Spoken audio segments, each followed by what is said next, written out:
New questions for the Secret Service from the January 6th committee. Now, of the many wild revelations surrounding the January 6th attack, 3 of them involve the United States Secret Service.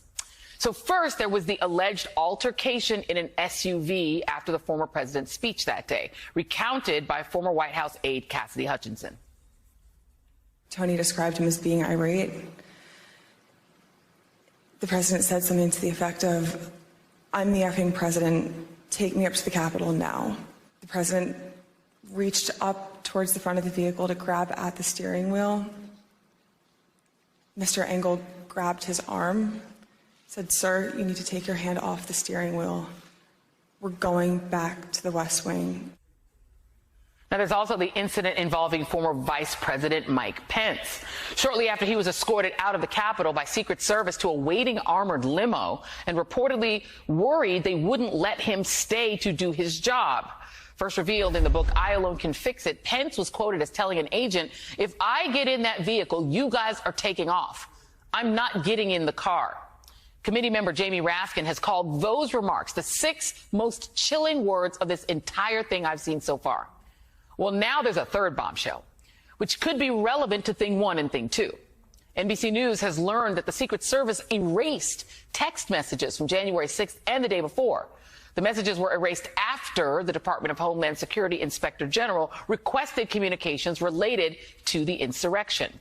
Through a spokesman, the Secret Service denied the insinuation that the texts were maliciously deleted, adding, quote, "The Secret Service has been fully cooperating with the Inspector General in every respect," unquote. Well, today, all 9 members of the January 6th committee were briefed by DHS Inspector General Joseph Kafari, who wrote to the House and Senate Homeland Security committees about the wiped text messages earlier this week.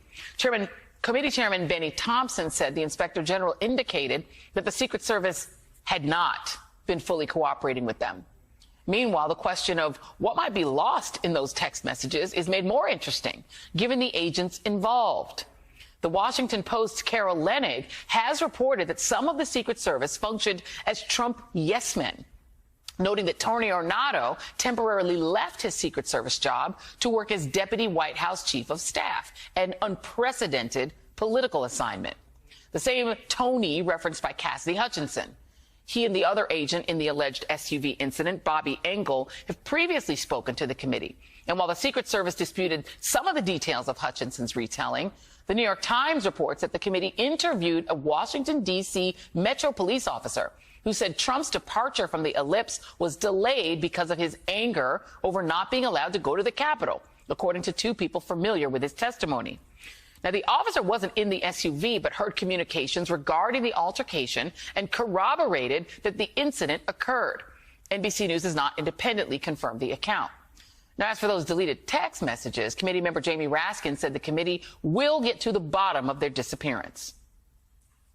It's obviously an alarming thing to learn that there were Secret Service text messages from January 6th itself and also the day before that were deleted as part of a device replacement program. We don't know what the facts are, and we're going to get to the facts about why that happened, and we're going to do whatever we can to retrieve the substance of those texts.